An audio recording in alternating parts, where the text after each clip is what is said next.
ਹੁਣ ਜੇ ਚੰਗਾ ਕੰਮ ਕਰਾਂਗੇ, ਜੇ 300 ਯੂਨਿਟ ਬਿਜਲੀ ਇਹੋ ਜਿਹੇ ਫਾਈਨੈਂਸ਼ੀਅਲ ਹਾਲਾਤਾਂ ਦੇ ਵਿੱਚ ਵੀ ਦੇਵਾਂਗੇ ਤੇ ਅਸੀਂ ਪ੍ਰਚਾਰ ਕਰਾਂਗੇ ਜੀ। ਜੇ ਅਸੀਂ ਸ਼ਹੀਦ ਜਵਾਨਾਂ ਨੂੰ 1-1 ਕਰੋੜ ਰੁਪਏ ਦੇਵਾਂਗੇ ਤੇ ਆਪਦੀ ਮਸ਼ਹੂਰੀ ਕਰਾਂਗੇ।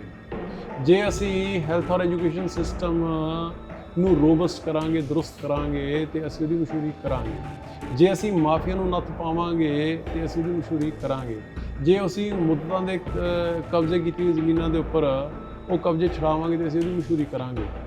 ਜਿਨ੍ਹਾਂ ਨੇ ਕੀਤਾ ਹੀ ਕੁਝ ਨਹੀਂ ਹੈਗਾ ਪਿਛਲੀਆਂ ਸਰਕਾਰਾਂ ਨੇ, ਹੁਣ ਉਹ ਕਾਹਦੀ ਮਸ਼ਹੂਰੀ ਕਰਦੇ, ਮੈਨੂੰ ਗੱਲ ਸਮਝਾਓ। ਕਿਹਾ ਜਾ ਰਿਹਾ ਸੀ ਪੰਜਾਬ 'ਚ ਬਦਲਾਅ ਦੀ ਜ਼ਰੂਰਤ ਹੈ। 9 ਮਹੀਨਿਆਂ ਦੇ ਵਿੱਚ ਆਮ ਆਦਮੀ ਪਾਰਟੀ ਕੀ ਕੁਝ ਬਦਲਾਅ ਲੈ ਕੇ ਆਈ?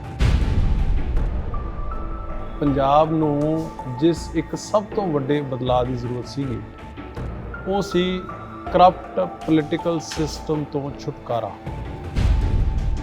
ਕਿੰਨੇ ਕੁ ਤੁਹਾਨੂੰ ਲੱਗਦਾ ਕਿ ਇਸ 9 ਮਹੀਨਿਆਂ ਦੇ ਵਿੱਚ ਤੁਸੀਂ ਗਾਰੰਟੀਆਂ ਪੂਰੀਆਂ ਕਰ ਚੁੱਕੇ ਤੇ ਹੋਰ ਕਿੰਨਾ ਸਮਾਂ ਲੱਗੇਗਾ? ਤੁਹਾਨੂੰ ਲੱਗਦਾ ਹੈ ਵੈਸੇ ਵੀ 9 ਮਹੀਨੇ ਦੇ ਵਿੱਚ ਰਿਪੋਰਟ ਕਾਰਡ ਦੇਣਾ ਪੋਸੀਬਲ ਹੁੰਦਾ ਹੈ?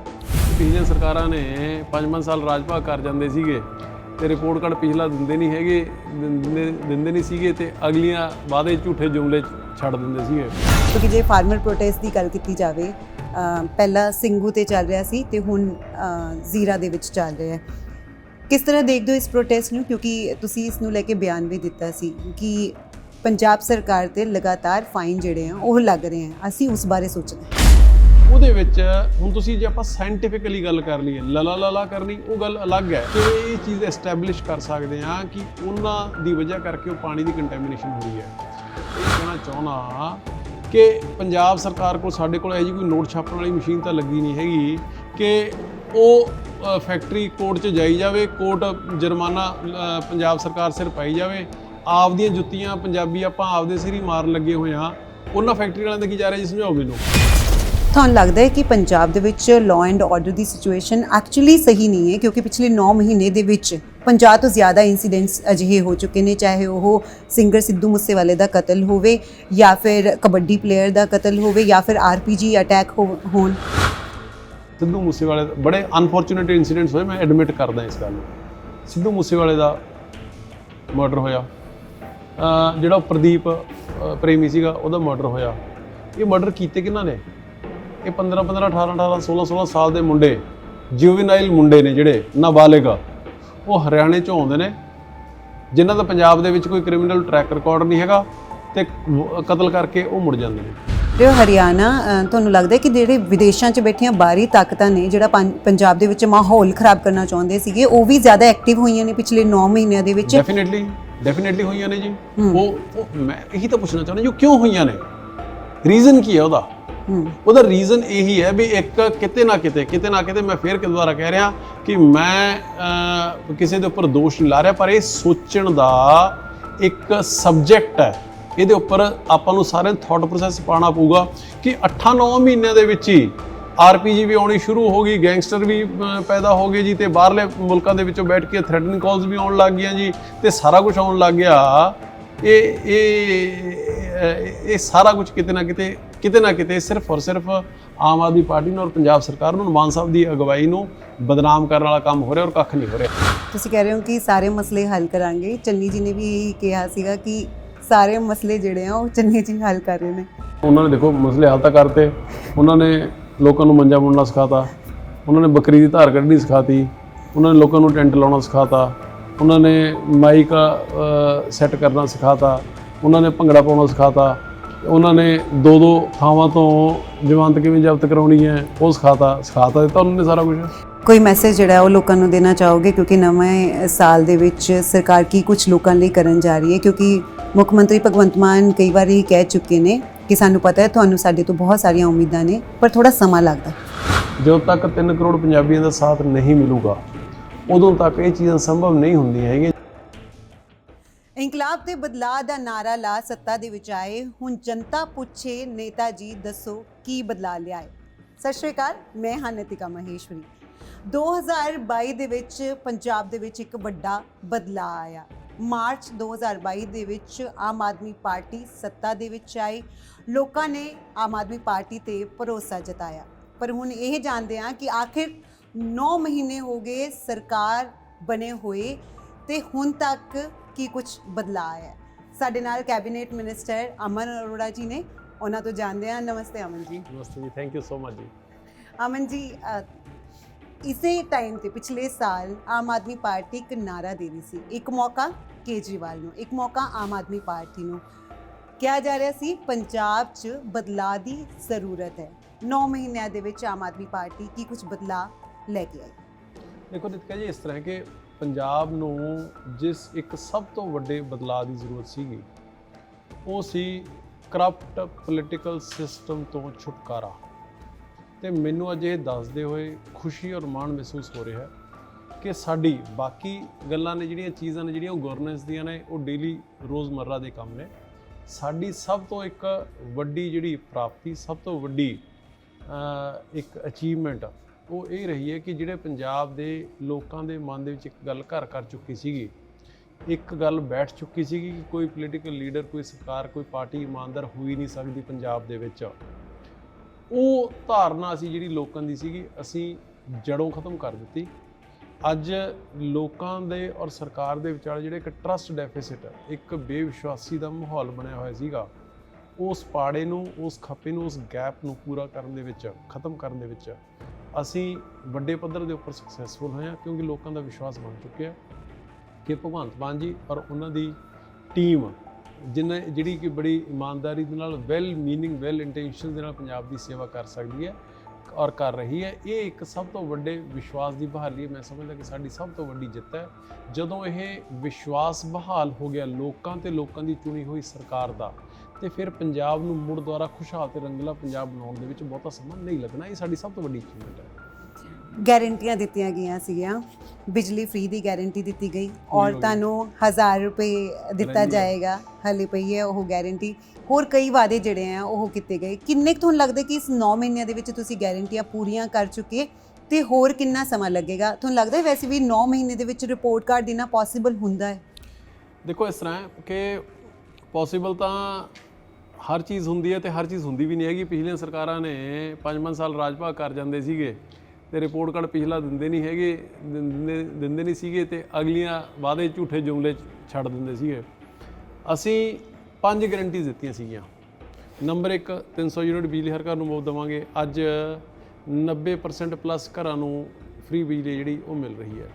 ਦੂਜਾ, ਹੈਲਥ ਸਿਸਟਮ ਨੂੰ ਅਸੀਂ ਦੁਰਸਤ ਕਰਾਂਗੇ। ਉਹ ਮੁਹੱਲਾ ਕਲੀਨਿਕ ਨੇ ਜਿਹੜੇ 100 ਚੱਲ ਰਹੇ ਨੇ, ਤਕਰੀਬਨ 550 ਜਿਹੜਾ ਉਹ 26 ਜਨਵਰੀ ਨੂੰ ਸ਼ੁਰੂ ਹੋ ਜਾਏਗਾ। ਪਰ ਇਹ 16000 ਕਹੇ ਸੀ ਆਈ ਥਿੰਕ 5 ਸਾਲਾਂ ਦੇ ਵਿੱਚ। 8 ਮਹੀਨਿਆਂ ਦੇ ਵਿੱਚ 600 ਤਾਂ ਹੋ ਗਿਆ ਜੀ। ਹੁਣ ਵਾਲੇ ਦਿਨਾਂ ਦੇਖੋ ਤੁਸੀਂ ਹੋਰ ਵੀ ਹੋ ਜਾਏਗਾ। ਤੀਸਰਾ, education system, school of eminence ਬਣ ਰਹੇ ਨੇ। ਕਰੋੜਾਂ ਰੁਪਏ ਜਿਹੜਾ ਉਹ ਸਕੂਲਾਂ ਦੇ ਉੱਪਰ ਉਹ ਖਰਚ ਹੋ ਰਿਹਾ, ਉਹ ਬਿਹਤਰੀ ਵੱਲ ਸਕੂਲ ਨੇ ਜਿਹੜੇ ਉਹ ਵੱਧ ਰਹੇ ਨੇ। ਚੌਥਾ, ਜਿਹੜੇ ਸ਼ਹੀਦ ਹੋ ਜਾਂਦੇ ਨੇ ਜਵਾਨ, ਉਹਨਾਂ ਨੂੰ 1 ਕਰੋੜ ਰੁਪਇਆ ਦੇਵਾਂਗੇ। ਉਹ ਮਿਲਣਾ ਪਹਿਲੇ ਦਿਨ ਤੋਂ ਸ਼ੁਰੂ ਹੋ ਗਿਆ। ਸਿਰਫ ਇੱਕ ਗਰੰਟੀ ਹੈ ਜਿਹੜੀ, ਉਹ ਲੇਡੀਜ਼ ਨੂੰ, ਸਾਡੀਆਂ ਮਾਵਾਂ ਭੈਣਾਂ ਨੂੰ 1000 ਰੁਪਇਆ ਦੇਣ ਵਾਲੀ ਪਰ ਮੰਥ, ਉਹ ਪੈਂਡਿੰਗ ਹੈ। ਉਹ ਇਸ ਕਰਕੇ ਪੈਂਡਿੰਗ ਹੈ ਕਿਉਂਕਿ ਜਿਸ ਤਰੀਕੇ ਦੇ ਹਾਲਾਤ ਪਿਛਲੀਆਂ ਸਰਕਾਰਾਂ ਪੰਜਾਬ ਦੇ ਸਿਰ ਛੱਡ ਗਈਆਂ, 3 ਲੱਖ ਪਲੱਸ ਕਰੋੜ ਦਾ ਕਰਜ਼ਾ ਸਰਕਾਰ ਦੇ ਉੱਪਰ ਛੱਡ ਗਈਆਂ, ਕਾਰਪੋਰੇਸ਼ਨ ਬੋਰਡਾਂ ਦੇ ਉੱਪਰ 1 ਲੱਖ ਕਰੋੜ ਦਾ ਕਰਜ਼ਾ ਜਿਹੜਾ ਉਹ ਛੱਡ ਗਈਆਂ। ਇਹ ਜਦੋਂ ਹੀ ਥੋੜ੍ਹੀ ਜਿਹੀ ਫਾਈਨੈਂਸ਼ੀਅਲ ਹੈਲਥ ਸਟੇਟ ਦੀ ਠੀਕ ਹੁੰਦੀ ਹੈ, ਅਸੀਂ ਇਹ ਗਰੰਟੀ ਵੀ ਪੂਰੀ ਕਰਨ ਦੇ ਲਈ ਵਚਨਬੱਧ ਹਾਂ। ਜਦੋਂ ਅਸੀਂ 5ਵੀਂ ਗਾਰੰਟੀ ਦੀ ਗੱਲ ਕਰਦੇ ਹਾਂ ਕਿ ਮਹਿਲਾਵਾਂ ਨੂੰ 1000 ਰੁਪਏ ਪਰ ਮੰਥ ਦਿੱਤਾ ਜਾਏਗਾ, ਤਾਂ ਉਦੋਂ ਵੀ ਇਹੀ ਸਵਾਲ ਉੱਠ ਰਿਹਾ ਸੀਗਾ ਕਿ ਪੰਜਾਬ ਜਿਹੜਾ ਆਲਰੇਡੀ ਕਰਜ਼ਾਈ ਹੈ, 12000 ਕਰੋੜ ਰੁਪਏ ਇੱਕ ਸਾਲ ਲਈ ਕੱਢਣੇ ਕਿੰਨੇ ਡਿਫਿਕਲਟ ਰਹਿਣਗੇ। ਤੁਸੀਂ ਕਿਹਾ ਕਿ ਚਲੋ ਜਿਹੜੀਆਂ ਪਿਛਲੀਆਂ ਸਰਕਾਰਾਂ ਰਹੀਆਂ, ਪਾਰਟੀਆਂ ਜਿਹੜੀਆਂ ਸੱਤਾ ਦੇ ਵਿੱਚ ਰਹੀਆਂ, ਉਹਨਾਂ ਨੇ ਪੰਜਾਬ ਨੂੰ ਬਹੁਤ ਜ਼ਿਆਦਾ ਕਰਜ਼ਾਈ ਬਣਾਤਾ। ਪਰ ਜੇ ਆਮ ਆਦਮੀ ਪਾਰਟੀ ਦੀ ਗੱਲ ਕੀਤੀ ਜਾਵੇ, ਪਿਛਲੇ 9 ਮਹੀਨਿਆਂ ਦੇ ਵਿੱਚ ਜਿਹੜਾ ਡਾਟਾ ਸਾਹਮਣੇ ਆ ਰਿਹਾ ਹੈ, 30,000 ਕਰੋੜ ਦਾ ਲੋਨ ਤੁਸੀਂ ਜਿਹੜਾ ਹੈ ਆਲਰੇਡੀ ਕੇਂਦਰ ਸਰਕਾਰ ਤੋਂ ਲੈ ਚੁੱਕੇ ਹੋ। ਉਹਨਾਂ ਨੇ ਪੰਜਾਬ ਸਰਕਾਰ ਨੂੰ B ਕੈਟਾਗਰੀ ਦੇ ਵਿੱਚ ਜਿਹੜਾ ਹੈ ਪਾ ਦਿੱਤਾ ਹੈ। ਸਭ ਤੋਂ ਔਖਾ ਇਹਦੇ ਵਿੱਚ ਇਹ ਹੁੰਦਾ ਹੈ ਕਿ ਇੰਟਰਸਟ ਪੇ ਕਰਨਾ, ਇੰਟਰਸਟ ਜ਼ਿਆਦਾ ਹੋ ਜਾਂਦਾ ਹੈ। ਦੇਖੋ, ਇਸ ਤਰ੍ਹਾਂ ਕਿ ਕੇਂਦਰ ਸਰਕਾਰ ਤੋਂ ਨਹੀਂ ਲਿਆ, ਕੇਂਦਰ ਜਿਹੜਾ ਦੇਖੋ ਹੁਣ ਹੁੰਦਾ ਕੀ ਹੈ, ਵੀਕਲੀ ਬੇਸਿਸ ਦੇ ਉੱਪਰ ਸਰਕਾਰਾਂ, ਇਕੱਲੀ ਪੰਜਾਬ ਸਰਕਾਰ ਨਹੀਂ, ਹਰ ਸਰਕਾਰ ਆ, ਉਹ ਪੈਸਾ ਲੈਂਦੀ ਵੀ ਹੈ ਔਰ ਪੈਸਾ ਰੀਪੇ ਵੀ ਕਰਦੀ ਹੈ। ਸਾਡੇ ਇੱਥੇ ਪੰਜਾਬ ਦੇ ਵਿੱਚ ਪ੍ਰੋਬਲਮ ਕੀ ਹੈ ਕਿ ਇੱਕ ਤਾਂ GST ਕੰਪਨਸੇਸ਼ਨ ਹੈ ਜਿਹੜਾ ਉਹ 30 ਜੂਨ ਤੋਂ ਬੰਦ ਹੋ ਗਿਆ। ਇੱਕ ਤਾਂ ਉਹ ਵੀ ਅੱਗੇ ਵੱਡੀ ਲਾਇਬਿਲਿਟੀ ਜਿਹੜੀ ਉਹ ਪੰਜਾਬ ਸਿਰ ਖੜੀ ਹੋਣ ਜਾ ਰਹੀ ਹੈ। ਜਿਹੜਾ ਕੇਂਦਰ ਸਰਕਾਰ ਵੱਲੋਂ ਸਪੋਰਟ ਕੋਈ ਨਹੀਂ ਹੈਗੀ। ਅੱਜ 2870 ਕਰੋੜ ਹੈ ਜਿਹੜਾ, ਉਹ ਪਿਛਲੇ 3 ਫਸਲਾਂ ਦਾ RDF ਦੇ ਰੂਪ ਦੇ ਵਿੱਚ ਕੇਂਦਰ ਕੋਲ ਫਸਿਆ ਪਿਆ ਪਿਛਲੇ ਸਵਾ ਸਾਲ ਤੋਂ, ਉਹ ਦੇ ਨਹੀਂ ਰਹੇ ਹੈਗੇ। ਸਾਡਾ ਜਿਹੜਾ ਕੰਮ ਹੈ ਸਟੇਟ ਗਵਰਨਮੈਂਟ ਦਾ, ਉਹ ਰੈਵਨਿਊ ਔਗਮੈਂਟੇਸ਼ਨ ਕਿਵੇਂ ਕਰਨੀ ਹੈ, ਰੈਵਨਿਊ ਦੇ ਵਿੱਚ ਵਾਧਾ ਕਿਵੇਂ ਕਰਨਾ ਹੈ ਸਰਕਾਰ ਦੇ, ਉਹਦੇ ਉੱਪਰ ਕੰਮ ਹੈ ਜਿਹੜਾ ਵੱਡੇ ਪੱਧਰ ਦੇ ਉੱਪਰ ਚੱਲ ਰਿਹਾ ਹੈ। ਮੇਰੇ ਕਹਿਣ ਦਾ ਮਤਲਬ ਇਹ ਹੈ ਕਿ ਚੈਲੰਜਸ ਬਹੁਤ ਨੇ, ਇਹ ਐਡਮਿਟ ਕਰਦਾ ਮੈਂ, ਪਰ ਉਹਨਾਂ ਨੂੰ ਹੱਲ ਕਿਵੇਂ ਕਰਨਾ ਹੈ, ਉਹਨਾਂ ਨੂੰ ਸਰ ਕਿਵੇਂ ਕਰਨਾ, ਉਹਦੇ ਵਿੱਚ ਲੱਗੇ ਹੋਇਆ। ਹੁਣ ਅਲਟੀਮੇਟਲੀ ਜਿਹੜਾ ਸਿਸਟਮ ਇੰਨੇ ਸਾਲਾਂ ਦਾ ਵਿਗੜਿਆ ਹੋਇਆ, ਉਹਨੂੰ ਹੌਲੀ ਹੌਲੀ ਉਹ ਟਰੈਕ ਤਾਂ ਹੌਲੀ ਹੌਲੀ ਚੜ੍ਹੇਗਾ।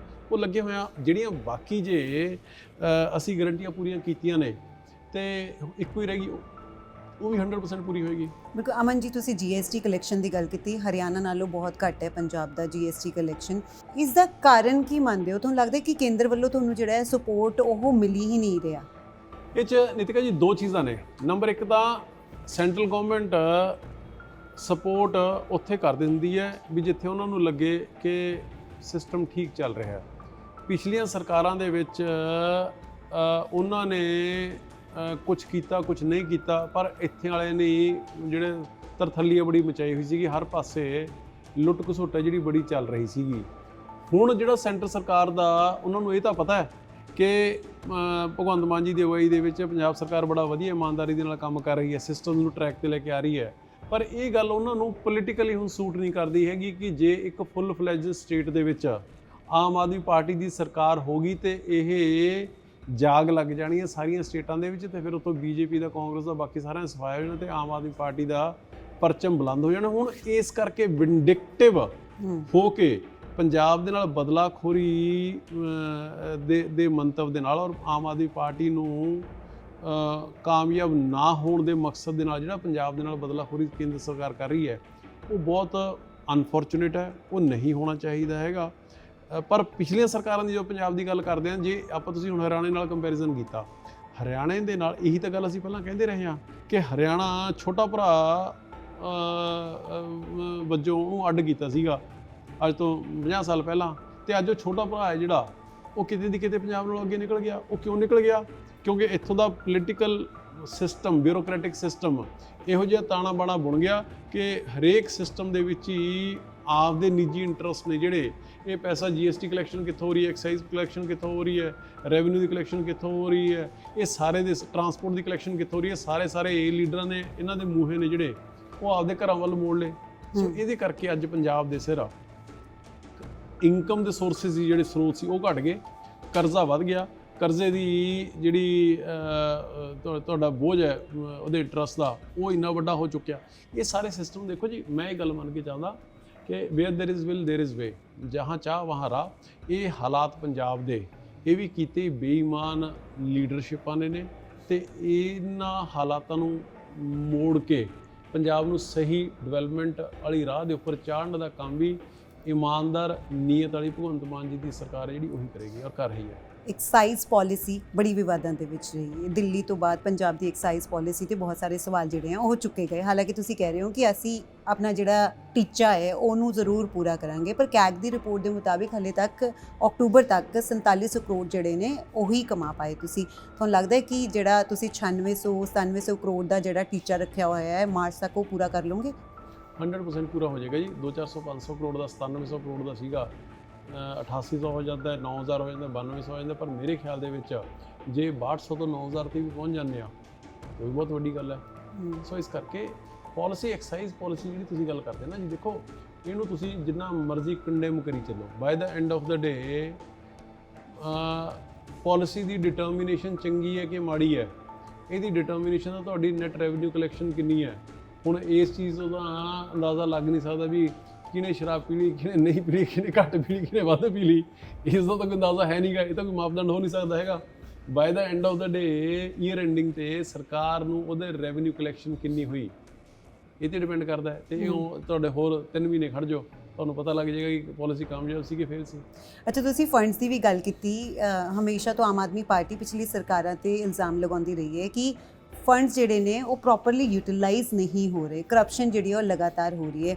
ਪਰ ਇਲਜ਼ਾਮ ਆਮ ਆਦਮੀ ਪਾਰਟੀ ਤੇ ਵੀ ਲੱਗੇ, ਪੰਜਾਬ ਸਰਕਾਰ ਤੇ ਵੀ ਲੱਗੇ ਕਿ ਜਦੋਂ ਗੁਜਰਾਤ ਦੇ ਵਿੱਚ ਇਲੈਕਸ਼ਨ ਸੀਗੇ ਤਾਂ ਐਡਵਰਟੀਜ਼ਮੈਂਟ ਦੇ ਜਿਹੜੇ ਫੰਡ ਸੀਗੇ ਉਹ ਪੰਜਾਬ ਤੋਂ ਇਸਤੇਮਾਲ ਕੀਤੇ ਗਏ, ਡਾਈਵਰਟ ਕੀਤੇ ਗਏ ਇੱਥੇ ਦੇ ਫੰਡਸ ਜਿਹੜੇ ਨੇ ਉਹ ਗੁਜਰਾਤ ਦੇ ਵਿੱਚ ਐਡਵਰਟਾਈਜ਼ਮੈਂਟ ਕਰਨ ਲਈ। ਦੇਖੋ ਇਸ ਤਰ੍ਹਾਂ ਕਿ ਡਾਇਵਰਸ਼ਨ ਤੁਸੀਂ ਕਿਹਨੂੰ ਕਹਿੰਦੇ ਹੋ?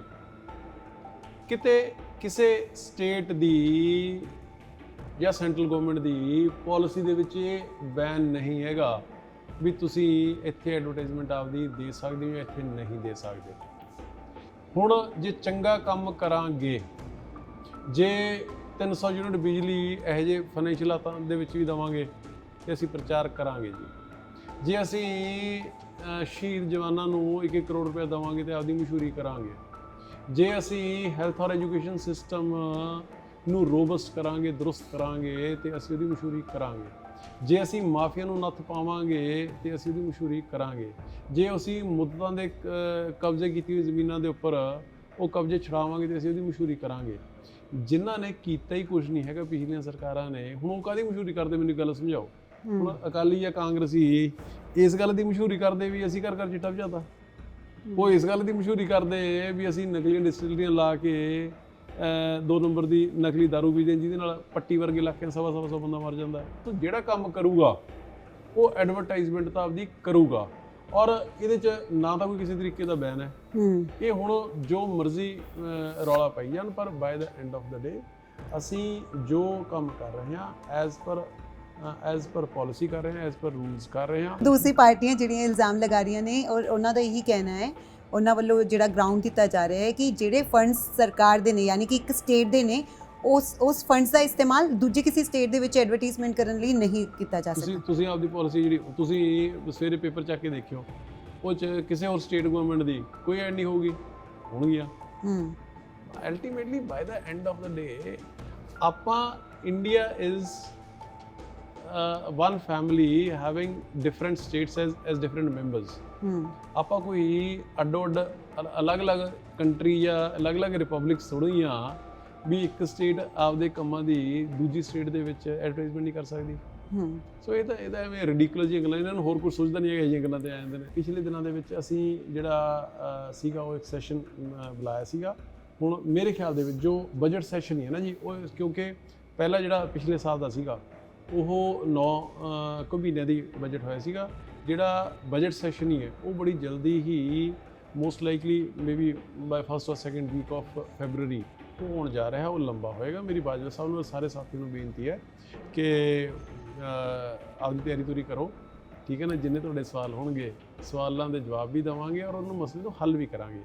ਇਸ ਦੇ ਨਾਲ ਹੀ ਤੁਸੀਂ ਬਦਲਾਅ ਦੀ ਗੱਲ ਕਹੀ, ਮੈਂ ਤੁਹਾਡੇ ਤੋਂ ਜ਼ਰੂਰ ਜਲਦੀ ਕੁਝ ਸਵਾਲ ਪੁੱਛ ਲੈਂਦੀ ਹਾਂ ਕਿ ਉਹਦੇ ਵਿੱਚ ਕੀ ਬਦਲਾਅ ਆਇਆ। ਕਿਉਂਕਿ ਜੇ ਫਾਰਮਰ ਪ੍ਰੋਟੈਸਟ ਦੀ ਗੱਲ ਕੀਤੀ ਜਾਵੇ, ਪਹਿਲਾਂ ਸਿੰਘੂ ਤੇ ਚੱਲ ਰਿਹਾ ਸੀ ਤੇ ਹੁਣ ਜ਼ੀਰਾ ਦੇ ਵਿੱਚ ਚੱਲ ਰਿਹਾ ਹੈ। ਕਿਸ ਤਰ੍ਹਾਂ ਦੇਖਦੇ ਹੋ ਇਸ ਪ੍ਰੋਟੈਸਟ ਨੂੰ? ਕਿਉਂਕਿ ਤੁਸੀਂ ਇਸ ਨੂੰ ਲੈ ਕੇ ਬਿਆਨ ਵੀ ਦਿੱਤਾ ਸੀ ਕਿ ਪੰਜਾਬ ਸਰਕਾਰ ਤੇ ਲਗਾਤਾਰ ਫਾਈਨ ਜਿਹੜੇ ਆ ਉਹ ਲੱਗ ਰਹੇ ਆ, ਅਸੀਂ ਉਸ ਬਾਰੇ ਸੋਚਣਾ ਹੈ। ਜਿੱਥੇ ਸਿੰਘੂ ਟਿੱਕਰੀ ਦੇ ਉੱਪਰ ਮੋਰਚਾ ਲੱਗਿਆ, ਕਿਸਾਨ ਭਰਾਵਾਂ ਨੇ ਲਾਇਆ, ਆਪਾਂ ਸਾਰਿਆਂ ਨੇ ਉਹਦੀ ਡਟ ਕੇ ਸਪੋਰਟ ਕੀਤੀ, ਕਿਉਂਕਿ ਉਹਨਾਂ ਦੀ ਰੋਜ਼ੀ ਰੋਟੀ ਖੋਣ ਦਾ ਕੰਮ ਕੇਂਦਰ ਸਰਕਾਰ ਕਰ ਰਹੀ ਸੀਗੀ। ਹੁਣ ਜਿਹੜਾ ਜ਼ੀਰੇ ਦੀ ਆਪਾਂ ਗੱਲ ਕਰਦੇ ਹਾਂ, ਆਪਾਂ ਇਹ ਠੀਕ ਹੈ, ਮੈਂ ਉਹਨਾਂ ਲੋਕਲ ਪਿੰਡਾਂ ਵਾਲਿਆਂ ਦੇ ਨੂੰ ਮੈਂ ਗਲਤ ਨਹੀਂ ਕਹਿ ਰਿਹਾ। ਹੋ ਸਕਦਾ ਕਿ ਉੱਥੇ ਵਾਟਰ ਦੀ ਕੰਟੈਮੀਨੇਸ਼ਨ ਹੋਵੇ, ਪਰ ਉਹਦੇ ਵਿੱਚ ਆਪਾਂ ਇਹ ਡਿਟਰਮਿਨ ਕਰ ਲਈਏ ਕਿ ਹਾਂਜੀ ਇਹ ਇਸ ਫੈਕਟਰੀ ਦੀ ਵਜ੍ਹਾ ਕਰਕੇ ਹੈ। ਉਹਦੇ ਵਿੱਚ ਹੁਣ ਤੁਸੀਂ ਜੇ ਆਪਾਂ ਸਾਇੰਟੀਫਿਕਲੀ ਗੱਲ ਕਰ ਲਈਏ, ਲਲਾ ਕਰਨੀ ਉਹ ਗੱਲ ਅਲੱਗ ਹੈ, ਆਪਾਂ ਮੈਂ ਨਾ ਮੰਨਣ ਵਾਲੀ ਗੱਲ ਹੈ ਉਹ ਗੱਲ ਅਲੱਗ ਹੈ। ਪਰ ਇਹਨੂੰ ਤੁਸੀਂ ਆਪਾਂ ਆਈਡੈਂਟੀਫਾਈ ਜਾਂ ਕਿਵੇਂ ਕਰ ਸਕਦੇ ਹਾਂ, ਜਾਂ ਆਪਾਂ ਕਿਵੇਂ ਇਹ ਚੀਜ਼ ਐਸਟੈਬਲਿਸ਼ ਕਰ ਸਕਦੇ ਹਾਂ ਕਿ ਉਹਨਾਂ ਦੀ ਵਜ੍ਹਾ ਕਰਕੇ ਉਹ ਪਾਣੀ ਦੀ ਕੰਟੈਮੀਨੇਸ਼ਨ ਹੋ ਰਹੀ ਹੈ। ਪੰਜਾਬ ਪੋਲਿਊਸ਼ਨ ਕੰਟਰੋਲ ਬੋਰਡ ਉਹ ਕਹਿੰਦਾ ਕਿ ਉਹਨਾਂ ਨਾਲ ਕਰਕੇ ਕੋਈ ਪੋਲਿਊਸ਼ਨ ਨਹੀਂ ਹੈਗੀ।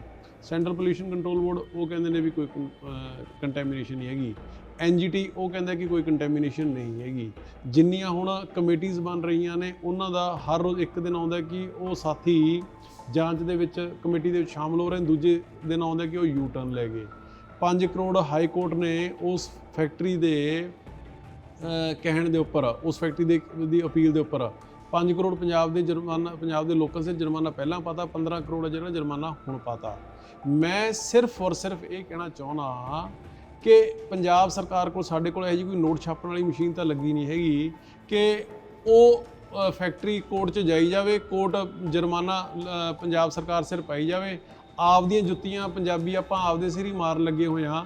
ਉਹਨਾਂ ਫੈਕਟਰੀ ਵਾਲਿਆਂ ਦਾ ਕੀ ਜਾ ਰਿਹਾ ਜੀ ਸਮਝਾਓ ਮੈਨੂੰ। ਉਹਨਾਂ ਦੀ ਫੈਕਟਰੀ ਨਹੀਂ ਚੱਲ ਰਹੀ ਹੈਗੀ, ਉਹਨਾਂ ਨੂੰ ਕੋਰਟ ਤੋਂ 20 ਕਰੋੜ ਰੁਪਇਆ ਮਿਲ ਗਿਆ, ਬੰਦ ਰਹੂਗੀ, ਹੋਰ ਅੱਗੇ ਨੂੰ ਹੋਰ ਮਿਲ ਜੂਗਾ।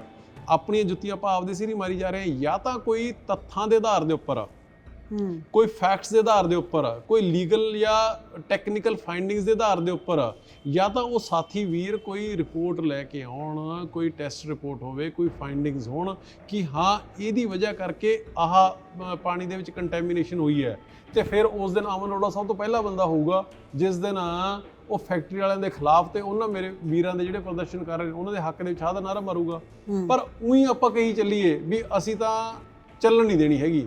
ਜੇ ਨਿਤਿਕਾ ਜੀ ਆਪਾਂ ਸਾਰੀਆਂ ਫੈਕਟਰੀਆਂ ਬੰਦ ਕਰਾਉਣ ਲੱਗ ਗਏ ਤੇ ਪੰਜਾਬ ਕਿਵੇਂ ਚੱਲੂਗਾ? ਪੰਜਾਬ ਦੇ ਵਿੱਚ ਅਸੀਂ ਤਾਂ ਜਾ ਰਹੇ ਹਾਂ ਬਾਹਰਲੀਆਂ ਸਟੇਟਾਂ ਦੇ ਵਿੱਚ ਵੱਡੇ ਇਨਵੈਸਟਰਾਂ ਕੋਲੇ, ਵੱਡੇ ਇੰਡਸਟਰੀਅਲਿਸਟਾਂ ਕੋਲੇ ਕਿ ਭਾਈ ਆਓ ਪੰਜਾਬ ਦੇ ਵਿੱਚ ਇਨਵੈਸਟ ਕਰੋ, ਕਿਉਂਕਿ ਜੇ ਪੰਜਾਬ ਦੇ ਵਿੱਚ ਇਨਵੈਸਟ ਹੋਊਗਾ ਤਾਂ ਹੀ ਪੰਜਾਬ ਦੀ ਇਕਨੋਮੀ ਅਰਥਚਾਰਾ ਲੀਹ ਤੇ ਚੜੂਗਾ, ਤਾਂ ਹੀ ਰੈਵਨਿਊ ਕਲੈਕਸ਼ਨ ਹੋਣੀ ਹੈ, ਤਾਂ ਹੀ ਪੰਜਾਬ ਦੇ ਮੁੰਡੇ ਕੁੜੀਆਂ ਨੂੰ ਨੌਕਰੀਆਂ ਮਿਲਣੀਆਂ ਨੇ। ਜੇ ਆਪਾਂ ਕਹੀਏ ਵੀ ਸਿਰਫ ਔਰ ਸਿਰਫ ਆਪਾਂ ਆਈਸੋਲੇਸ਼ਨ ਦੇ ਵਿੱਚ, ਆਪਾਂ ਇਕੱਲੇਪਨ ਦੇ ਵਿੱਚ ਆਪਾਂ ਸਟੇਟ ਗਰੋ ਕਰ ਜੂਗੀ, ਹਾਊ ਇਜ਼ ਦੈਟ ਪੋਸੀਬਲ? ਤੁਸੀਂ ਇੰਡਸਟਰੀ ਦੀ ਗੱਲ ਕਰ ਰਹੇ ਹੋ, ਥੋੜੇ ਦਿਨ ਪਹਿਲਾਂ ਹੀ ਖਬਰ ਵੀ ਆਈ ਸੀ ਕਿ ਜਿਹੜੇ ਇੰਡਸਟਰੀਅਲਿਸਟ ਨੇ ਪੰਜਾਬ ਦੇ, ਖਾਸ ਤੌਰ ਤੇ ਲੁਧਿਆਣਾ ਦੇ, ਉਹ ਯੂਪੀ ਦੇ ਮੁੱਖ ਮੰਤਰੀ ਦੇ ਨਾਲ ਮਿਲੇ ਨੇ ਤੇ ਉਹਨਾਂ ਨੇ ਕਿਹਾ ਕਿ ਪੰਜਾਬ ਦੇ ਵਿੱਚ law and order the situation ਸਹੀ ਨਹੀਂ ਹੈ, ਇਸ ਲਈ ਉਹ ਯੂਪੀ ਦੇ ਵਿੱਚ ਇਨਵੈਸਟ ਕਰਨਾ ਚਾਹੁੰਦੇ ਨੇ। ਤੁਹਾਨੂੰ ਲੱਗਦਾ ਹੈ ਕਿ ਪੰਜਾਬ ਦੇ ਵਿੱਚ law and order the situation actually ਸਹੀ ਨਹੀਂ ਹੈ? ਕਿਉਂਕਿ ਪਿਛਲੇ 9 ਮਹੀਨੇ ਦੇ ਵਿੱਚ 50 ਤੋਂ ਜ਼ਿਆਦਾ ਇਨਸੀਡੈਂਟਸ ਅਜਿਹੇ ਹੋ ਚੁੱਕੇ ਨੇ, ਚਾਹੇ ਉਹ ਸਿੰਗਰ ਸਿੱਧੂ ਮੂਸੇਵਾਲੇ ਦਾ ਕਤਲ ਹੋਵੇ ਜਾਂ ਫਿਰ ਕਬੱਡੀ ਪਲੇਅਰ ਦਾ ਕਤਲ ਹੋਵੇ ਜਾਂ ਫਿਰ RPG ਅਟੈਕ ਹੋਣ। ਨੰਬਰ ਤੋਂ ਜਿਹੜੀ ਤੁਸੀਂ ਲਾਅ ਐਂਡ ਆਰਡਰ ਦੀ ਗੱਲ ਕੀਤੀ, ਦੇਖੋ ਗੱਲ ਇਹ ਹੈ ਕਿ ਹੁਣ ਇਹਨੂੰ ਆਪਾਂ ਤੁਸੀਂ ਸਾਰੇ 9 ਮਹੀਨਿਆਂ ਦੇ ਇਸ਼ੂ ਨੂੰ ਬ੍ਰੌਡਰ ਵਿਜ਼ਨ ਦੇ ਨਾਲ ਦੇਖੋ। ਅੱਜ ਪੰਜਾਬ ਦੇ ਵਿੱਚ ਜਿੰਨੇ 2-3 ਜੇ ਆਪਾਂ ਸਪੋਜ਼ ਸਿੱਧੂ ਮੂਸੇਵਾਲੇ ਬੜੇ ਅਨਫੋਰਚੂਨੇਟ ਇਨਸੀਡੈਂਟਸ ਹੋਏ, ਮੈਂ ਐਡਮਿਟ ਕਰਦਾ ਇਸ ਗੱਲ ਨੂੰ। ਸਿੱਧੂ ਮੂਸੇਵਾਲੇ ਦਾ ਮਰਡਰ ਹੋਇਆ, ਜਿਹੜਾ ਪ੍ਰਦੀਪ ਪ੍ਰੇਮੀ ਸੀਗਾ ਉਹਦਾ ਮਰਡਰ ਹੋਇਆ। ਇਹ ਮਰਡਰ ਕੀਤੇ ਕਿਹਨਾਂ ਨੇ? ਇਹ 15-15, 18-18, 16-16 ਸਾਲ ਦੇ ਮੁੰਡੇ, ਜੁਵੀਨਾਈਲ ਮੁੰਡੇ ਨੇ ਜਿਹੜੇ ਨਾਬਾਲਿਗ, ਉਹ ਹਰਿਆਣੇ 'ਚੋਂ ਆਉਂਦੇ ਨੇ ਜਿਨ੍ਹਾਂ ਦਾ ਪੰਜਾਬ ਦੇ ਵਿੱਚ ਕੋਈ ਕ੍ਰਿਮੀਨਲ ਟਰੈਕ ਰਿਕਾਰਡ ਨਹੀਂ ਹੈਗਾ ਤੇ ਕਤਲ ਕਰਕੇ ਉਹ ਮੁੜ ਜਾਂਦੇ ਨੇ। ਇਹਦਾ ਮਤਲਬ ਬਰੀਡਿੰਗ ਗਰਾਊਂਡ ਇਹਨਾਂ ਕ੍ਰਿਮੀਨਲਸ ਨੂੰ ਪੈਦਾ ਕਰਨ ਦਾ ਗਰਾਊਂਡ ਕਿਹੜਾ ਬਣਿਆ ਹੋਇਆ? ਗੁਆਂਢੀ ਸੂਬਾ ਹਰਿਆਣਾ, ਜਿੱਥੇ BJP ਦੀ ਸਰਕਾਰ ਹੈ। ਠੀਕ ਹੈ, ਹੁਣ ਤੁਸੀਂ ਗੱਲ ਕਰ ਲਓ RPG ਅਟੈਕ ਦੀ। ਟੈਰਰਿਜ਼ਮ ਦੇ ਦਿਨਾਂ ਦੇ ਵਿੱਚ ਵੀ ਸ਼ਾਇਦ RPG ਵਰਡ ਤੁਸੀਂ ਜਾਂ ਮੈਂ ਨਹੀਂ ਸੁਣਿਆ ਸੀਗਾ। RPG ਦੀ ਅਸਲਮ ਨੌਨ ਦੀ ਫੈਕਟਰੀ 8 ਮਹੀਨੇ 'ਚ ਮਾਨ ਸਾਹਿਬ ਨੇ ਪੰਜਾਬ 'ਚ ਤਾਂ ਨਹੀਂ ਨਾ ਲਗਾਉਣ ਦੀ ਇਜਾਜ਼ਤ ਦਿੱਤੀ। RPG ਆ ਰਿਹਾ ਹੈ ਤਾਂ ਅਕ੍ਰੋਸ ਦਾ ਬਾਰਡਰ ਆ ਰਿਹਾ ਹੈ। ਕੱਲ੍ਹ ਦੀ ਇੱਕ ਰਿਪੋਰਟ ਪੜ੍ਹਿਓ, ਖਬਰ ਪੜ੍ਹਿਓ ਟ੍ਰਿਬਿਊਨ ਦੇ ਵਿੱਚ, ਇੰਗਲਿਸ਼ ਟ੍ਰਿਬਿਊਨ ਦੇ ਵਿੱਚ, ਜਿਹਦੇ ਵਿੱਚ BSF ਦੇ ਸੋਰਸਿਸ ਤੋਂ ਉਹਨਾਂ ਨੇ ਲਿਖਿਆ ਹੈ ਕਿ ਜਿੰਨੀਆਂ ਪੂਰੇ ਵੈਸਟਰਨ ਕਮਾਂਡ ਜਿਹੜੀ ਹੈਗੀ right from J&K, Punjab, Rajasthan, Gujarat, ਇਹਦੇ ਵਿੱਚ ਸਭ ਨਾਲੋਂ ਵੱਧ ਜੇ ਇਨਫਿਲਟਰੇਸ਼ਨ 84% ਜੇ ਇਨਫਿਲਟਰੇਸ਼ਨ ਹੋਈ ਹੈ ਸਾਰੇ ਉਹਦੇ ਵਿੱਚ ਇੰਟਰਨੈਸ਼ਨਲ, ਤਾਂ ਉਹ ਪੰਜਾਬ ਦੇ ਵਿੱਚ ਹੋਈ ਹੈ। ਪਿਛਲੇ ਸਾਲ 60 ਕੇ 61 ਇਨਫਿਲਟਰੇਸ਼ਨ ਸੀਗੀਆਂ ਡਰੋਨ ਦੀਆਂ ਤੇ ਬਾਕੀ ਸਾਰੀਆਂ ਚੀਜ਼ਾਂ ਦੀਆਂ। ਇਸ ਸਾਲ 9 ਮਹੀਨਿਆਂ ਦੇ ਵਿੱਚ ਉਹ 200-250 ਪਲੱਸ ਪਹੁੰਚ ਗਈਆਂ। ਇੰਟਰਨੈਸ਼ਨਲ ਜਿਹੜਾ ਬਾਰਡਰ ਹੈ ਉਹਦੀ ਜ਼ਿੰਮੇਵਾਰੀ ਕਿਹਦੀ ਹੈ ਜੀ? ਸੈਂਟਰਲ ਗਵਰਨਮੈਂਟ ਦੀ ਕਿ ਸਾਡੀ ਹੈ? ਮੇਰੇ ਕਹਿਣ ਦਾ ਮਤਲਬ ਹੈ I am not pointing fingers at anybody. ਮੈਂ ਕਿਸੇ ਤੇ ਦੋਸ਼ ਨਹੀਂ ਲਾ ਰਿਹਾ, ਮੈਂ ਕਿਸੇ ਤੇ ਕੋਈ ਇਲਜ਼ਾਮ ਨਹੀਂ ਲਾ ਰਿਹਾ, but by the end of the day ਇਹ ਜ਼ਿੰਮੇਵਾਰੀ ਹੈ ਜਿਹੜੀ ਉਹ ਜਿੰਨੀ ਸਾਡੀ ਐਜ਼ ਸਟੇਟ ਗਵਰਨਮੈਂਟ ਹੈਗੀ ਉਹਦੇ ਨਾਲ ਉਨੀ ਹੀ ਜ਼ਿੰਮੇਵਾਰੀ ਇਹ ਸੈਂਟਰਲ ਗਵਰਨਮੈਂਟ ਦੀ ਹੈ, ਤਾਂ ਕਿ ਇੰਟਰਨੈਸ਼ਨਲ ਬਾਰਡਰਸ ਨੂੰ ਪ੍ਰੋਪਰਲੀ ਸੀਲ ਕੀਤਾ ਜਾਵੇ। ਔਰ ਨਾਲ ਦੇ ਗੁਆਂਢੀ ਸੂਬੇ ਦੀ ਵੀ ਜਿੱਥੋਂ ਕ੍ਰਿਮੀਨਲਸ ਨੇ ਜਿਹੜੇ ਉੱਠ ਕੇ ਆ ਕੇ ਇੱਥੇ ਕਤਲ ਕਰਕੇ ਜਾਂਦੇ ਨੇ। ਤੁਸੀਂ ਕਹਿ ਰਹੇ ਹੋ ਹਰਿਆਣਾ, ਤੁਹਾਨੂੰ ਲੱਗਦਾ ਹੈ ਕਿ ਜਿਹੜੇ ਵਿਦੇਸ਼ਾਂ 'ਚ ਬੈਠੀਆਂ ਬਾਹਰੀ ਤਾਕਤਾਂ ਨੇ ਜਿਹੜਾ ਪੰਜਾਬ ਦੇ ਵਿੱਚ ਮਾਹੌਲ ਖਰਾਬ ਕਰਨਾ ਚਾਹੁੰਦੇ ਸੀਗੇ, ਉਹ ਵੀ ਜ਼ਿਆਦਾ ਐਕਟਿਵ ਹੋਈਆਂ ਨੇ ਪਿਛਲੇ 9 ਮਹੀਨਿਆਂ ਦੇ ਵਿੱਚ? ਡੈਫੀਨੇਟਲੀ ਹੋਈਆਂ ਨੇ ਜੀ। ਉਹ ਮੈਂ ਇਹੀ ਤਾਂ ਪੁੱਛਣਾ ਚਾਹੁੰਦਾ ਜੀ, ਕਿਉਂ ਹੋਈਆਂ ਨੇ? ਰੀਜ਼ਨ ਕੀ ਹੈ ਉਹਦਾ? ਉਹਦਾ ਰੀਜ਼ਨ ਇਹੀ ਹੈ ਵੀ ਇੱਕ ਕਿਤੇ ਨਾ ਕਿਤੇ ਮੈਂ ਫੇਰ ਦੁਬਾਰਾ ਕਹਿ ਰਿਹਾ ਕਿ ਮੈਂ ਕਿਸੇ ਦੇ ਉੱਪਰ ਦੋਸ਼ ਨਹੀਂ ਲਾ ਰਿਹਾ, ਪਰ ਇਹ ਸੋਚਣ ਦਾ ਇੱਕ ਸਬਜੈਕਟ ਹੈ। ਇਹਦੇ ਉੱਪਰ ਆਪਾਂ ਨੂੰ ਸਾਰਿਆਂ ਨੂੰ ਥਾਟ ਪ੍ਰੋਸੈਸ ਪਾਉਣਾ ਪਊਗਾ ਕਿ 8-9 ਮਹੀਨਿਆਂ ਦੇ ਵਿੱਚ ਹੀ RPG ਵੀ ਆਉਣੀ ਸ਼ੁਰੂ ਹੋ ਗਈ, ਗੈਂਗਸਟਰ ਵੀ ਪੈਦਾ ਹੋ ਗਏ ਜੀ, ਤੇ ਬਾਹਰਲੇ ਮੁਲਕਾਂ ਦੇ ਵਿੱਚੋਂ ਬੈਠ ਕੇ ਥ੍ਰੈਟਨਿੰਗ ਕਾਲਸ ਵੀ ਆਉਣ ਲੱਗ ਗਈਆਂ ਜੀ, ਤੇ ਸਾਰਾ ਕੁਝ ਆਉਣ ਲੱਗ ਗਿਆ। ਇਹ ਇਹ ਸਾਰਾ ਕੁਝ ਕਿਤੇ ਨਾ ਕਿਤੇ ਸਿਰਫ ਔਰ ਸਿਰਫ ਆਮ ਆਦਮੀ ਪਾਰਟੀ ਨੂੰ ਔਰ ਪੰਜਾਬ ਸਰਕਾਰ ਨੂੰ, ਮਾਨ ਸਾਹਿਬ ਦੀ ਅਗਵਾਈ ਨੂੰ ਬਦਨਾਮ ਕਰਨ ਵਾਲਾ ਕੰਮ ਹੋ ਰਿਹਾ ਔਰ ਕੱਖ ਨਹੀਂ ਹੋ ਰਿਹਾ। ਅਮਨ ਜੀ, ਇਸ ਦੇ ਨਾਲ ਹੀ ਤੁਹਾਡੇ ਡਿਪਾਰਟਮੈਂਟ ਦੀ ਜਦੋਂ ਗੱਲ ਕਰਦੇ ਹਾਂ ਆਪਾਂ, ਕਿੰਨਾ ਕੁ ਵਰਕ ਤੁਹਾਨੂੰ ਲੱਗਦਾ ਹੈ ਕਿ ਤੁਸੀਂ ਆਪਣੇ ਡਿਪਾਰਟਮੈਂਟ ਨੂੰ ਲੈ ਕੇ ਕਰ ਚੁੱਕੇ ਹੋ? ਇਸ ਦੇ ਨਾਲ ਹੀ ਇਸ 9 ਮਹੀਨਿਆਂ ਦੀ ਗੱਲ ਕੀਤੀ ਜਾਵੇ, ਕਿਉਂਕਿ ਅਸੀਂ ਨਵੇਂ ਸਾਲ ਦੇ ਵਿੱਚ ਐਂਟਰ ਹੋ ਰਹੇ ਹਾਂ, ਕੀ ਕੁਝ ਤੁਹਾਨੂੰ ਲੱਗਦਾ ਹੈ ਕਿ ਮਤਲਬ ਇਹ ਕਿਤੇ ਨਾ ਕਿਤੇ ਹੋਣਾ ਨਹੀਂ ਚਾਹੀਦਾ ਸੀਗਾ, ਇਹ ਗਲਤ ਹੋਇਆ, ਇਸ ਨੂੰ ਅਸੀਂ ਬਦਲ ਸਕਦੇ ਸੀਗੇ, ਇਹ ਵਾਲਾ ਇਨਸੀਡੈਂਟ ਨਹੀਂ ਹੋਣਾ ਚਾਹੀਦਾ ਸੀ? ਜਾਂ ਫਿਰ ਚਾਹੇ ਅਸੀਂ ਫਾਰਮਰ ਪ੍ਰੋਟੈਸਟ ਦੀ ਗੱਲ ਕਰੀਏ ਜਾਂ ਫਿਰ ਅਸੀਂ ਲਤੀਫਪੁਰਾ ਦੀ ਗੱਲ ਕਰੀਏ, ਉੱਥੇ ਬੇਘਰ ਹੋਏ ਲੋਕ ਜਿਹੜੇ ਨੇ ਉਹਨਾਂ ਦੀ ਗੱਲ ਕਰੀਏ, ਕੋਈ ਅਜਿਹੇ ਇਨਸੀਡੈਂਟਸ? ਦੇਖੋ, ਇਸ ਤਰ੍ਹਾਂ ਕਿ ਜਿੱਥੇ ਤੱਕ ਰਿਹਾ ਪੰਜਾਬ ਗੌਰਮੈਂਟ ਦਾ ਸਵਾਲ, ਉਹਦੇ 'ਚ ਜਿਵੇਂ ਤੁਸੀਂ ਲਤੀਫਪੁਰੇ ਦੀ ਗੱਲ ਕੀਤੀ, ਮੈਂ ਸਮਝਦਾ ਕਿ ਇਹੋ ਜਿਹਾ ਇਨਸੀਡੈਂਟ ਜਦੋਂ ਵੀ ਕਿਸੇ ਨਾਲ ਵੀ ਹੋਏਗਾ ਤੇ ਬੰਦੇ ਦੇ, ਮੇਰੇ ਵੀ, ਤੁਹਾਡੇ ਵੀ, ਸ਼ਾਇਦ ਆਪਣੇ ਸਾਰਿਆਂ ਦੇ ਦਿਲ ਵੀ, ਅੱਖਾਂ ਵੀ ਖੂਨ ਦੇ ਹੰਝੂ ਰੋਏ ਹੋਣ। ਪਰ ਮੈਂ ਇੱਕ ਗੱਲ ਤੁਹਾਨੂੰ ਕਹਿਣੀ ਚਾਹੁੰਦਾ ਕਿ ਅੱਜ ਠੀਕ ਹੈ ਕਿ ਸਾਰੇ ਉੱਥੇ ਜਾ ਕੇ ਰਾਜਨੀਤੀ ਕਰ ਰਹੇ ਨੇ, ਪੋਲੀਟੀਕਲ ਲੀਡਰ ਬਿਆਨਬਾਜ਼ੀ ਕਰ ਰਹੇ ਨੇ। ਨਿਤਿਕ ਜੀ, ਮੈਨੂੰ ਤੁਸੀਂ ਗੱਲ ਦੱਸੋ, ਲੰਬੇ ਸਮੇਂ ਤੋਂ ਕੇਸ ਹੈ ਜਿਹੜਾ ਉਹ ਚੱਲ ਰਿਹਾ, ਲੋਅਰ ਕੋਰਟ ਤੋਂ ਵੀ ਉਹ ਸਾਡੇ ਵੀਰ ਭੈਣਾਂ ਹਾਰ ਗਏ, ਉਹ ਹਾਈ ਕੋਰਟ ਤੋਂ ਵੀ, ਉਹ ਸੁਪਰੀਮ ਕੋਰਟ ਤੋਂ ਵੀ।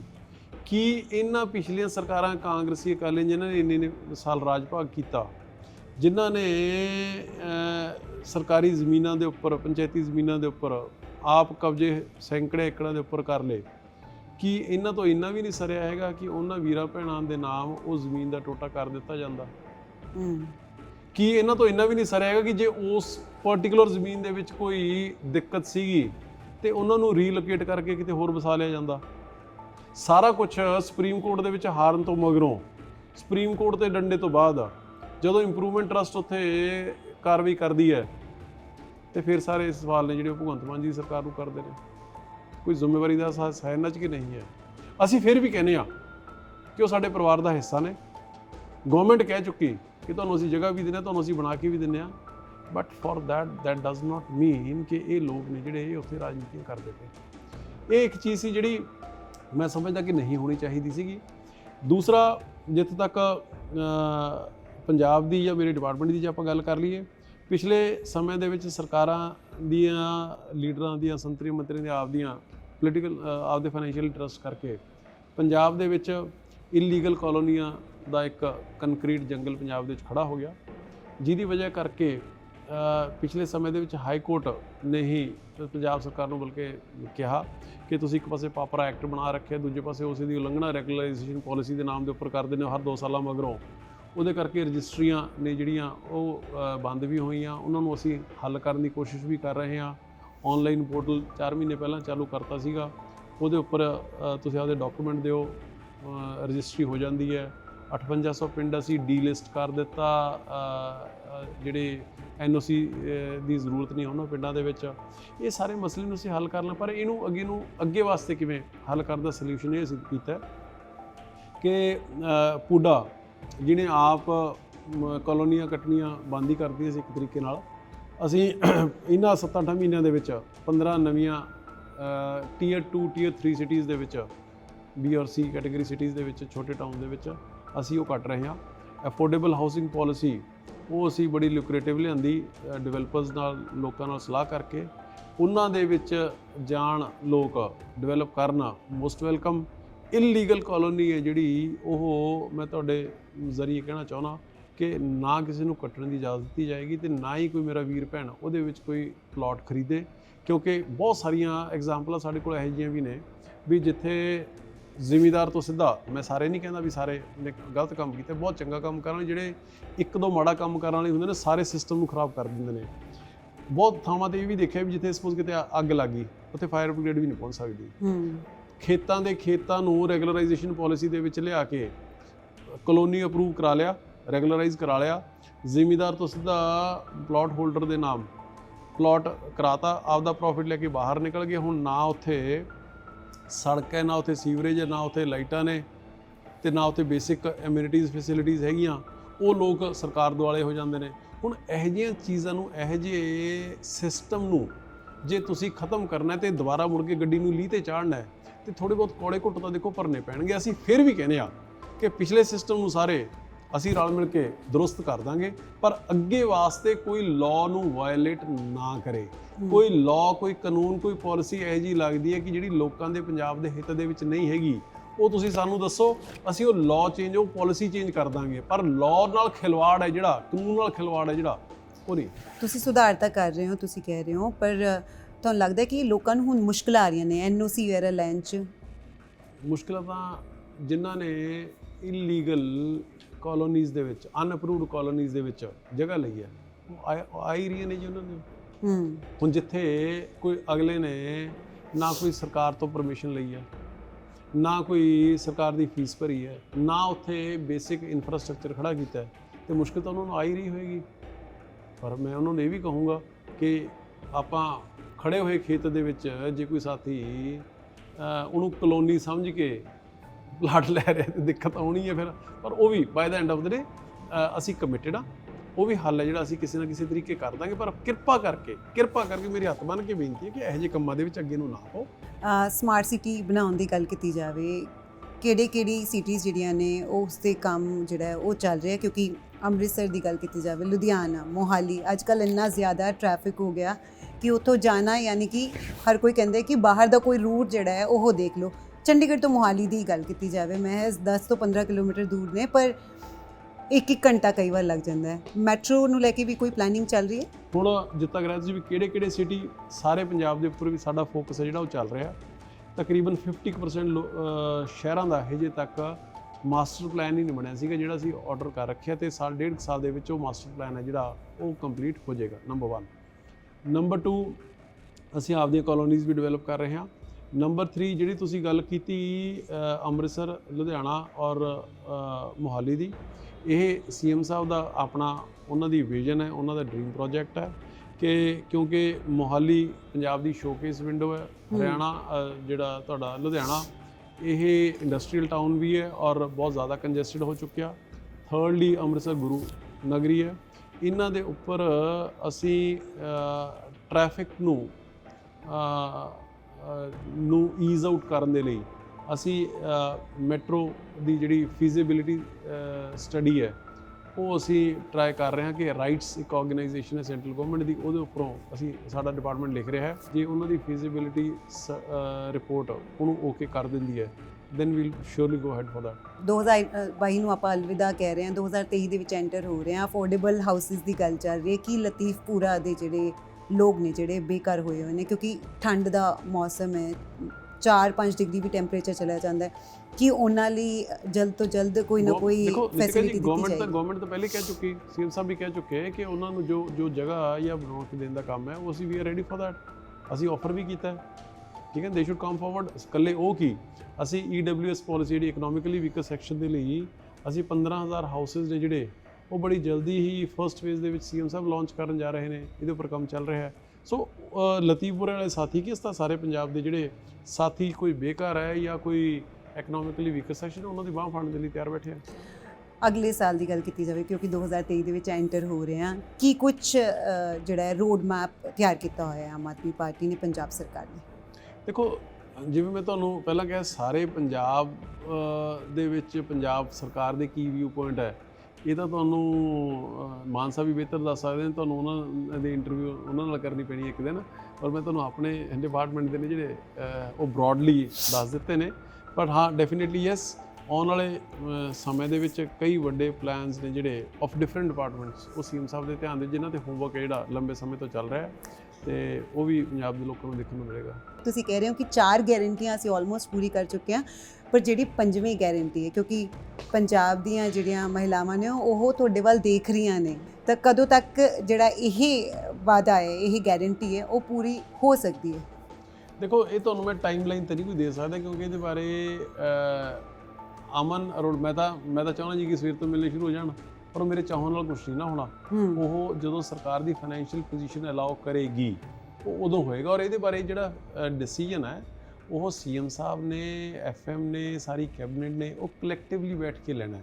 ਸੋ ਇਹਦੇ ਬਾਰੇ ਮੈਂ ਤੁਹਾਨੂੰ ਟਾਈਮ ਲਾਈਨ ਨਹੀਂ ਕੋਈ ਦੇ ਸਕੂੰਗਾ, ਪਰ ਡੈਫੀਨੇਟਲੀ ਯੈਸ, ਸਾਡੀ ਇੰਟੈਂਸ਼ਨਸ ਬੜੀਆਂ ਕਲੀਅਰ ਨੇ ਕਿ ਅਸੀਂ ਜਿਹੜੀ ਗਰੰਟੀ, ਅਸੀਂ ਤਾਂ ਬਿਨਾਂ ਗਰੰਟੀ ਤੋਂ ਵੀ ਕੰਮ ਨੇ ਜਿਹੜੇ ਉਹ ਕਰੀ ਜਾ ਰਹੇ ਹਾਂ।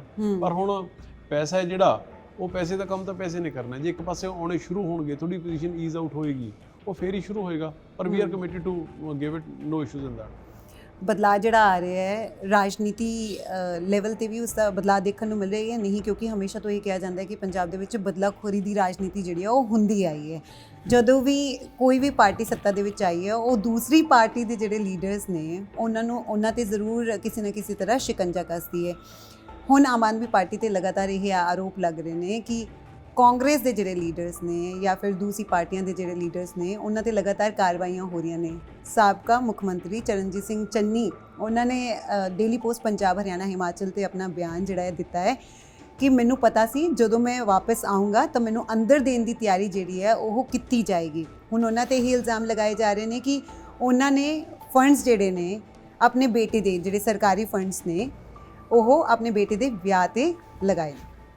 ਦੇਖੋ ਨਿਤਿਕਾ ਜੀ, ਜੇ ਤਾਂ ਉਹ ਇਹ ਕਹਿੰਦੇ ਵੀ ਮੈਨੂੰ ਪਤਾ ਨਹੀਂ ਸੀਗਾ ਵੀ ਮੈਨੂੰ ਕਿਸ ਗੱਲ ਦੇ ਵਿੱਚ ਅੰਦਰ ਕਰਨਗੇ ਜਾਂ ਪਰਚਾ ਦਰਜ ਕਰਨਗੇ, ਫਿਰ ਤਾਂ ਮੈਂ ਮੰਨ ਲੈਂਦਾ ਵੀ ਉਹ ਅਣਜਾਣ ਨੇ। ਜੇ ਉਹਨਾਂ ਨੂੰ ਇਹ ਪਹਿਲਾਂ ਹੀ ਪਤਾ ਸੀਗਾ ਵੀ ਮੇਰੇ 'ਤੇ ਸ਼ਿਕੰਜਾ ਕੱਸਣਗੇ ਤੇ ਦੈਟ ਮੀਨਸ ਉਹਨਾਂ ਨੂੰ ਪਤਾ ਵੀ ਉਹਨਾਂ ਨੇ ਕੀ ਘਪਲੇ ਕੀਤੇ ਨੇ। ਹੁਣ ਜੇ ਘਪਲੇ ਕੀਤੇ ਨੇ ਫਿਰ ਭੁਗਤਾਨ ਤਾਂ ਕਰਨਾ ਪਊਗਾ। ਮੇਰੇ ਕਹਿਣ ਦਾ ਮਤਲਬ ਇਹ ਹੈ ਕਿ ਅਸੀਂ ਕਿਸੇ ਵਿਚ ਹੰਟਿੰਗ ਦੇ ਵਿੱਚ, ਅਸੀਂ ਕਿਸੇ ਬਦਲਾਖੋਰੀ ਦੇ ਵਿੱਚ ਅਸੀਂ ਕੋਈ ਇਹੋ ਜਿਹੀ ਭਾਵਨਾ ਦੇ ਨਾਲ ਕੰਮ ਨਹੀਂ ਕਰ ਰਹੇ ਹੈਗੇ। ਪਰ ਹਾਂ, ਡੈਫੀਨਿਟਲੀ ਯੈਸ, ਜਿਹਨੇ ਪੰਜਾਬ ਦੇ ਨਾਲ ਧਰੋ ਕਮਾਇਆ, ਜਿਹਨੇ ਪੰਜਾਬ ਦੇ ਨਾਲ ਠੱਗੀ ਠੋਰੀ ਮਾਰੀ ਹੈ, ਕੋਈ ਲੁੱਟ ਖਸੁੱਟ ਕੀਤੀ ਹੈ, ਉਹਦੇ ਨਾਲ ਹਿਸਾਬ ਕਿਤਾਬ ਹੋਣਾ ਚਾਹੀਦਾ ਜਾਂ ਨਹੀਂ ਹੋਣਾ ਚਾਹੀਦਾ? ਇਹ ਸਵਾਲ ਤੁਹਾਨੂੰ ਮੈਂ ਕਰਦਾ, ਤੁਸੀਂ ਦੱਸੋ ਹੋਣਾ ਚਾਹੀਦਾ ਕਿ ਨਹੀਂ ਹੋਣਾ ਚਾਹੀਦਾ? ਬਦਲਾਖੋਰੀ ਦੀ ਰਾਜਨੀਤੀ ਤਾਂ ਨਹੀਂ, ਪਰ ਜਿਸ ਤਰ੍ਹਾਂ ਵਿਜੀਲੈਂਸ ਦੀਆਂ ਕਾਰਵਾਈਆਂ ਹੋ ਰਹੀਆਂ ਨੇ ਤੁਸੀਂ ਉਸ ਨੂੰ ਕਿਸ ਤਰ੍ਹਾਂ ਦੇਖਦੇ ਹੋ? ਹੋਰ ਵੀ ਜਿਹੜੇ ਲੀਡਰਸ ਨੇ ਉਹਨਾਂ ਦਾ ਲਿਸਟ ਦੇ ਵਿੱਚ ਨਾ ਹੈ, ਕਿਉਂਕਿ ਲਗਾਤਾਰ ਬਹੁਤ ਸਾਰੇ ਲੀਡਰਸ ਕਹਿ ਰਹੇ ਨੇ ਕਿ ਸਾਨੂੰ ਪਤਾ ਹੈ ਕਿ ਬਦਲਾਖੋਰੀ ਦੀ ਰਾਜਨੀਤੀ ਹੋ ਰਹੀ ਹੈ ਤੇ ਹੁਣ ਆਮ ਆਦਮੀ ਪਾਰਟੀ ਇੱਕ ਕਰਕੇ ਜਿਹੜੀ ਹੈ ਸਭ ਨੂੰ ਜੇਲ੍ਹ ਦੇ ਵਿੱਚ ਦੇਗੇ। ਨਹੀਂ, ਦੱਸੋ ਕਿਵੇਂ ਤੁਸੀਂ ਇਹ ਗੱਲ ਦੱਸੋ ਕਿ ਇਹੋ ਜਿਹਾ ਕਿਹੜਾ ਲੀਡਰ ਹੈ ਜਿਹੜਾ ਤੁਸੀਂ ਜਿਨ੍ਹਾਂ ਤੇ ਕਾਰਵਾਈ ਹੋਈ ਹੈ, ਜਿਹਨਾਂ ਤੁਸੀਂ ਤੁਹਾਡਾ ਦਿਲ ਤੇ ਤੁਸੀਂ ਹੱਥ ਰੱਖ ਕੇ ਦੱਸੋ ਵੀ ਹਾਂਜੀ ਇਹ ਪਾਕ ਸਾਫ਼ ਹੈ, ਇਹ ਲੋਕਾਂ ਦੇ ਵਿੱਚ ਪਰਸੈਪਸ਼ਨ ਇਹਦੀ ਪਾਕ ਸਾਫ਼ ਹੈ, ਤੇ ਇਹਦਾ ਧੱਕਾ ਹੋ ਰਿਹਾ, ਦੱਸੋ ਮੈਨੂੰ। ਜਿਹਨੇ ਦੇਖੋ, ਜਿੱਥੇ ਮਾੜੀ ਮੋਟੀ ਅੱਗ ਹੁੰਦੀ ਨੇ ਧੂੰਆਂ ਉੱਥੇ ਹੁੰਦਾ। ਜੇ ਕੋਈ ਵਿਜੀਲੈਂਸ ਦੇ ਜਾਂ ਲੀਗਲ ਕਾਰਵਾਈ ਦੇ ਲਪੇਟੇ ਦੇ ਵਿੱਚ ਆਉਂਦਾ ਤੇ ਕਿਤੇ ਨਾ ਕਿਤੇ ਗਲਤ ਤਾਂ ਹੋਇਆ ਹੁੰਦਾ। ਹੁਣ ਉਹਨੂੰ ਸਰਕਾਰ, ਤੁਸੀਂ ਕਹਿੰਦੇ ਹੋ ਵੀ ਉਹਦੇ ਉੱਪਰ ਗੌਰ ਹੀ ਨਾ ਕਰੇ, ਤੇ ਫਿਰ ਇਹ ਤਾਂ ਐਂ ਤਾਂ ਕੰਮ ਚੱਲਣਾ ਨਹੀਂ ਨਾ ਜੀ। ਕਦੋਂ ਤੱਕ ਚੱਲੂਗਾ? ਪੰਜਾਬ ਆਲਰੇਡੀ ਇੰਨਾ ਕੁ ਪੰਜਾਬ ਦੇ ਨਾਲ ਦਾ ਨੁਕਸਾਨ ਹੋ ਚੁੱਕਿਆ। ਕਰਪਟ ਲੋਕਾਂ ਨੂੰ ਤੇ ਕਰਪਸ਼ਨ ਨੂੰ ਜੜੋਂ ਖਤਮ ਕਰਨ ਦੀ ਸਾਡੀ ਡਿਊਟੀ ਹੈ, ਉਹ ਲੱਗੇ ਹੋਏ। ਕੋਈ ਮੈਸੇਜ ਜਿਹੜਾ ਉਹ ਲੋਕਾਂ ਨੂੰ ਦੇਣਾ ਚਾਹੋਗੇ, ਕਿਉਂਕਿ ਨਵੇਂ ਸਾਲ ਦੇ ਵਿੱਚ ਸਰਕਾਰ ਕੀ ਕੁਝ ਲੋਕਾਂ ਲਈ ਕਰਨ ਜਾ ਰਹੀ ਹੈ? ਕਿਉਂਕਿ ਮੁੱਖ ਮੰਤਰੀ ਭਗਵੰਤ ਮਾਨ ਕਈ ਵਾਰ ਇਹ ਕਹਿ ਚੁੱਕੇ ਨੇ ਕਿ ਸਾਨੂੰ ਪਤਾ ਹੈ ਤੁਹਾਨੂੰ ਸਾਡੇ ਤੋਂ ਬਹੁਤ ਸਾਰੀਆਂ ਉਮੀਦਾਂ ਨੇ, ਪਰ ਥੋੜ੍ਹਾ ਸਮਾਂ ਲੱਗਦਾ। ਦੇਖੋ, ਮੈਂ ਤਾਂ ਤੁਹਾਡੇ ਜ਼ਰੀਏ ਸਾਰਿਆਂ ਨੂੰ ਇੱਕੋ ਹੀ ਬੇਨਤੀ ਕਰੂੰਗਾ ਕਿ ਇੱਕ ਵਿਸ਼ਵਾਸ ਰੱਖੋ ਸਾਡੇ ਉੱਪਰ ਕਿ ਇੱਕ ਵੈਲ ਮੀਨਿੰਗ, ਵੈਲ ਇੰਟੈਂਡਡ, ਸਾਫ਼ ਨੀਅਤ ਔਰ ਨੀਤੀ ਵਾਲੀ ਸਰਕਾਰ ਹੈ ਜਿਹੜੀ ਅੱਜ ਉਹ ਪੰਜਾਬ ਦੇ ਵਿੱਚ ਹੈ, ਮਾਨ ਸਾਹਿਬ ਦੀ ਅਗਵਾਈ ਦੇ ਵਿੱਚ।